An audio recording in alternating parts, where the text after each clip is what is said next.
Un cordial saludo a todos los participantes del primer Congreso en Odontología y Salud Pública de la Universidad de los Andes, Venezuela. En este momento vamos a iniciar la presentación sobre una percepción histórica de la leishmaniasis visceral en Colombia. Mi nombre es Julia Andrea Caicedo Blanco, soy médica veterinaria zootecnista con maestría de doctorado en ciencias veterinarias por la Universidad Federal de Labras, profesora a tiempo completo del área de epidemiología y medicina preventiva, editora de la revista Expedidomus e integrante del Núcleo de Estudios de Salud Única de Brasil y del Grupo de Investigación de la Universidad Cooperativa de Colombia. Bueno, como esquema de presentación, vamos a hablar un poco de introducciones, perspectivas de la leishmania visceral, el objetivo de este trabajo, algunos materiales y métodos y resultados parciales con unas conclusiones. Primero, vamos a hablar un poco sobre la historia en general de la enfermedad. Iniciamos haciéndonos una pregunta. ¿Qué es leishmania visceral? Entonces, bueno, solo fue descrita en 1901 en la India por el militar William Book Leishman. Él hizo un primer reporte en la India en 1901, pero cuando nos ponemos a leer sobre historia y entendemos, vemos una representación de paleopatologías en cerámicas en un local muy cerca de nosotros, de Huaco, en Perú, en aproximadamente 400 o 900 años de Cristo. O si fuéramos en épocas en otro continente, vemos algunos reportes de una posible presentación de leishmania visceral en Egipto. En cuanto a su distribución, podemos hablar que ella se presenta en todos los continentes, excepto en la Antártida, por sus temperaturas. En América, en 1913, vemos que Migoni hizo una descripción de un caso proveniente de Mato Grosso, Brasil. Su descripción fue realizada en Asunción, Paraguay. Ya cuando hablamos de casos más cercanos, hablamos de 1941 en Venezuela. Martínez y Pons da a conocer el primer caso autóctono de la leishmania visceral humana. En 1960 vemos cómo Medina describe el primer hallazgo para Venezuela de perros en caninos. Y en 1970 vemos como Torrealba publica una inspección de 112 perros de zonas rurales y ve que aproximadamente el 10% estaba infectado con la parasitosis. Ya en 2003, no es muy cerca el dato, pero vemos otro reporte de 3.025 perros donde solamente aproximadamente el 13% fueron seropositivos para la leishmania visceral, con diferentes focos endémicos en el país. En cuanto a la leishmania visceral, teniendo claro que es muy diferente a la leishmania tegumentar, hoy solo vamos a enfocar en la visceral, hay dos tipos, la leishmania infantil y la leishmania chagas, agentes etiológicos. Estos parásitos pertenecen al género de Leishmania, familia Trypanosomatidae, orden Quinoplastia. Y también posee dos tipos, el promastigote y la mastigote. Él no tiene flagelo y los mastigotes ellas se encuentran normalmente dentro de los macrófagos de la piel y vísceras. En cuanto al vector, en la imagen de arriba podemos ver cómo las alas se sobreponen. Ellas permanecen abiertas presentando diferentes ángulos en relación al cuerpo. Entonces, si vemos en la primera imagen, podemos hacernos ver qué es lo que sucede con las alas de este vector. Otra característica muy importante es su tipo de vuelo, ese tipo de vuelo en el que ella está. El vuelo no es continuo, no es en línea recta, sino ella va haciendo saltos, saltos intercalando, bajando, subiendo.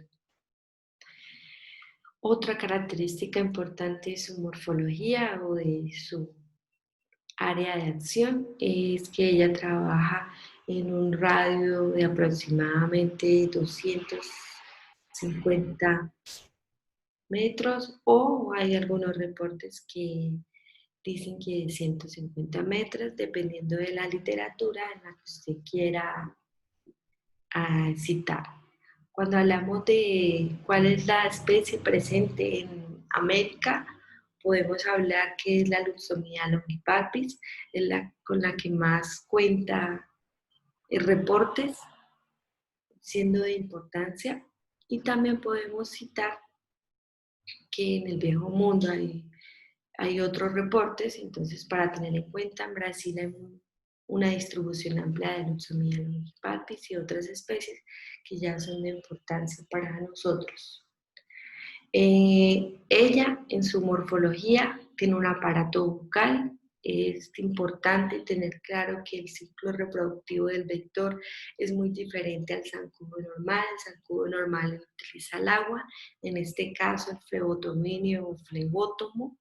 Él utiliza los desechos vegetales para su reproducción. Es una característica muy importante. Su tamaño es menor en comparación de un zancudo.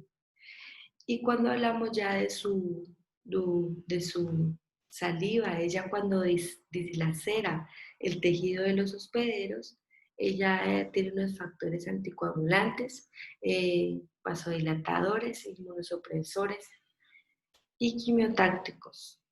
Otra cosa que podemos hablar en cuanto a su cuerpo, el cuerpo de ella es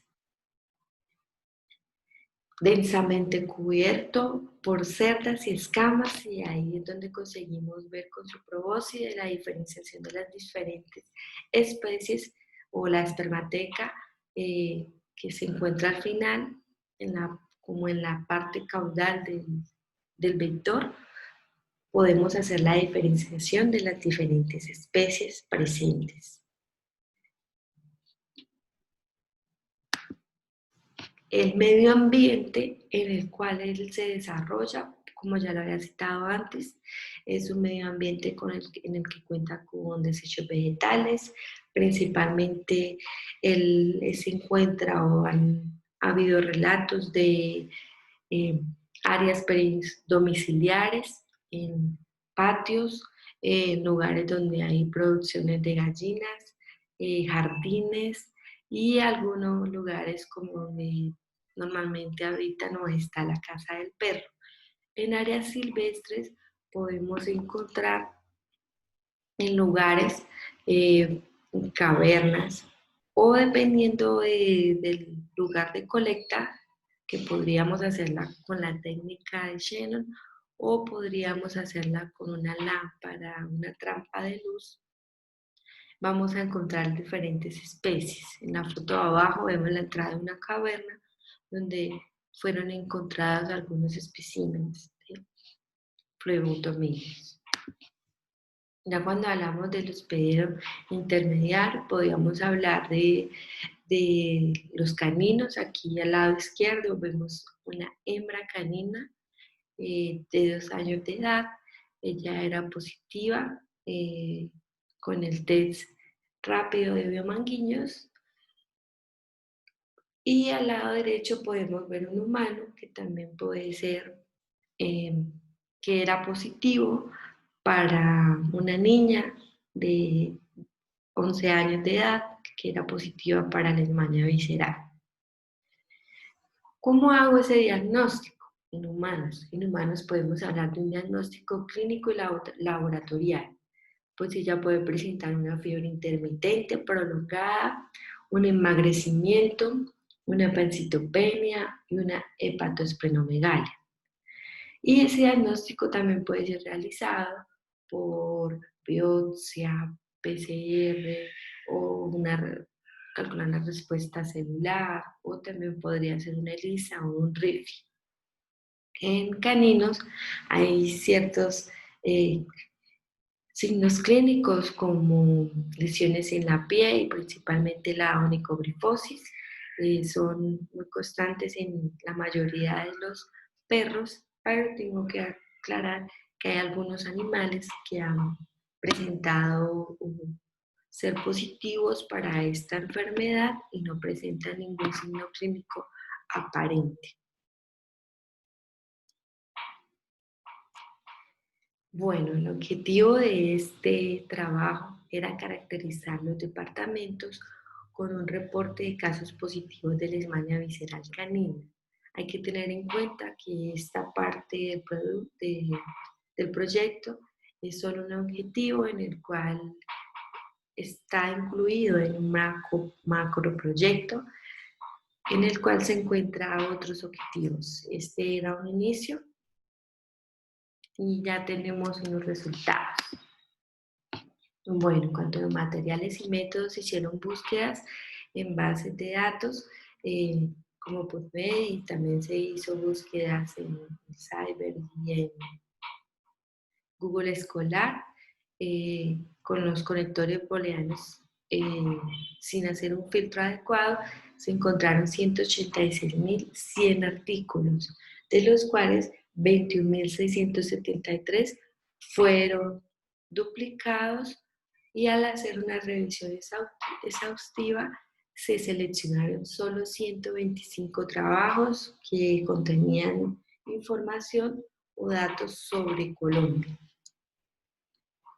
Cuando ya miramos los resultados parciales y vemos este mapa de Colombia con una distribución política, empezamos a analizar los diferentes condiciones ambientales. Y uno de los resultados encontrados, o al hacer observación de las diferentes tablas que se realizaron, vemos cómo los datos no eran tan precisos. Para dar un ejemplo, si ustedes ven en la parte inicial, en la parte de frontera con Venezuela, en La Guajira,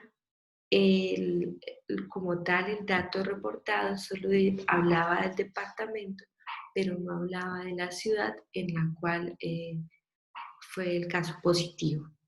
O en algunos no decía cuál era el total de los humanos que eran positivos. La línea de tiempo en la cual se trabajó o hubo reportes fue desde el año 2003 hasta el año 2020.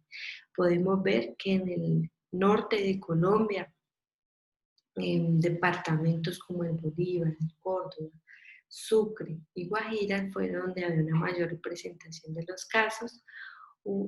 Y en la parte norte, si ustedes se fijan, en la parte final, casi en el inicio de las cordilleras, encontramos otros casos en departamentos como Huila y Tolima.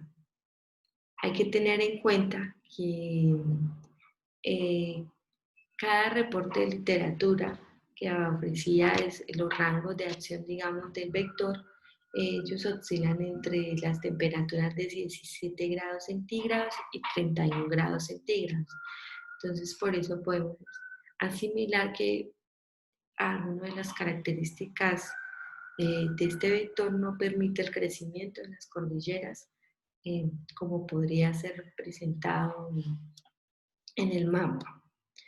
Otro dato importante que podríamos hablar es la evolución de los casos en perros. En la Alemania visceral canina encontramos que la notificación no fue tan alta en comparación de la humana. Los perros, hablamos de una línea de tiempo de un primer reporte en 1971 y un último reporte en 2020. Vemos que el reporte más cercano a Venezuela encontramos es en Santander, donde ustedes ven a mano derecha un 1 con un cuadrado de un macho, pero en sí vemos que los reportes en comparación, o como ustedes se hacen la imagen, los casos notificados disminuyeron. Otra cosa que podemos hablar en los departamentos, en la parte sur, encontramos departamentos como el Tolima y el Melgar, fueron los que tienen mayor reporte de casos. Hay algo que podemos aclarar que es importante en las consideraciones finales, es que pues la Alemania visceral canina, ella es una enfermedad tropical desatendida, se encuentra entre la lista de las 10 enfermedades tropicales y ella afecta a más de 12 millones de personas, además de ella ser una confección para el VIH, que ya está presente en 35 países y hay varios reportes hablando de esta confección. Entonces, si nosotros tenemos en cuenta que es una enfermedad de transmisión vectorial, todos los factores que influyen directamente a su aparición, vemos cómo hemos negligenciado todas las actividades de vigilancia epidemiológica y salud pública. Si nosotros miramos esta línea de tiempo, actualmente en Colombia hay pocos estudios, hay poca investigación y por eso es necesario que se hagan mayores estudios y es la gran importancia de nosotros tener este tipo de trabajos. Si nosotros comparamos países como Brasil, encontramos varios reportes de literatura, sabemos más sobre la distribución de este vector, de esta enfermedad, cuál es el tipo de población al que afecta más y sabemos que es por los estudios reportados en otros países que las personas más vulnerables. Entonces, todas estas acciones de vigilancia epidemiológica en pro de una salud pública podrían ser mejoradas con este tipo de estudio, las cuales necesitan capacitaciones no solamente del personal de salud, sino también de los veterinarios, porque puede ser por el desconocimiento de, de este vector o de esta enfermedad que no se hagan las notificaciones adecuadas. Además de búsqueda de utilizar las diferentes técnicas que ya nos permiten las trampas para identificar si hay o no la presencia del vector, que es el transmisor de la enfermedad. Otra cosa que podríamos hablar en caninos para disminuir su ocurrencia de la enfermedad, tendríamos que hablar del uso de la vacuna en América. Actualmente solo en Brasil se habla de la aparición del uso de esta vacuna. Tiene un costo aproximadamente, son 3 dosis y el costo aproximado de $25 la dosis. También hay uso de collares y de repelentes. Otra medida preventiva que podríamos utilizar es, como esta es considerada una enfermedad digamos, de hábito crepuscular, finalizando la tarde, es evitar los paseos de nuestros caninos, inclusive para cuidar nuestra salud en estos horarios. Entonces, esta es una enfermedad de gran importancia, es una enfermedad que nos afecta principalmente a los humanos, no solamente a los animales, los que se ven directamente afectados son las personas de una edad avanzada y los niños por sus hábitos. Entonces, es considerar que todos estos hábitos en pro de una salud nos permite mejorar la calidad de vida y disminuir esta enfermedad que produce gran mortalidad, pero una baja morbilidad. Entonces quiero agradecer a todos los organizadores de este primer Congreso en Odontología y Salud Pública por el espacio, por la oportunidad de hablar de alguna bibliografía utilizada y nuevamente recordarles que la salud única es formada por todos y muchas gracias.